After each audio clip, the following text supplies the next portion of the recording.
Il est une menace que l'on ne voit pas. Elle est discrète, persistante et inquiète de plus en plus les entreprises. Malveillante ou accidentelle, elle est mouvante et difficilement détectable. On parle de la menace interne ou insider threat. L'équipe Cyber Threat Intelligence d'Allemande en a fait un dossier en 2023 afin d'aider les entreprises à comprendre cette menace multifacette et les possibles solutions de prévention, de protection et de détection. Si on s'y intéresse, c'est que les conséquences sont quasiment les mêmes que d'autres cyberattaques, notamment quand on pense à la perte financière, de données sensibles, à l'impact sur la réputation. Mais elle se caractérise par son impact sur l'organisation. Quand on parle de menaces internes, ce n'est pas un étranger qui est rentré chez vous, comme le ransomware par exemple. Non, c'est bel et bien quelqu'un que vous connaissez, l'un d'entre vous, votre collègue, votre service IT, votre secrétaire de direction, un CEO. La principale caractéristique est que de l'intérieur, il peut être aisé et justifiable de contourner les mesures de sécurité physique et logique sur votre système d'information.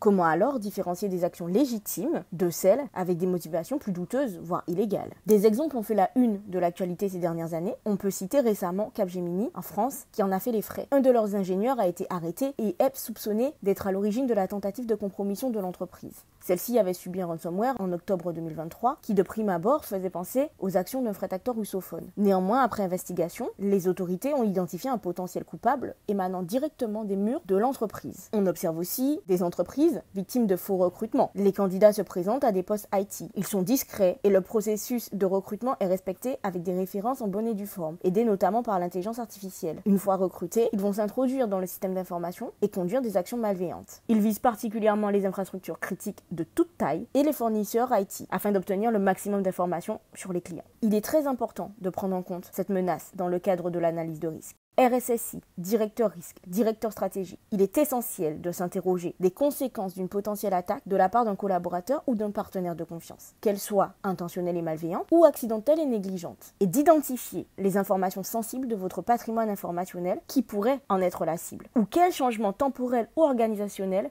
pourrait déclencher cette attaque. Un gain de visibilité par exemple, un rachat, une fusion-acquisition, l'intégration d'un nouveau marché, autant de déclencheurs. Comprendre cette menace et mettre en place les mesures de sécurité sont essentiels pour se prémunir d'une attaque ou à défaut, l'identifier le plus tôt possible afin de diminuer son impact. Allemande propose la formation protection du secret, sensibiliser la direction et les collaborateurs à la protection des informations sensibles, informer des devoirs et responsabilités et des conséquences en cas de négligence ou de malveillance, ont pour objectif de réduire les risques, d'évaluer cette menace connue et peu traitée aujourd'hui et d'accompagner les équipes risques à l'intégration dans l'analyse de risque. N'oubliez pas, le loup se cache peut-être dans la bergerie.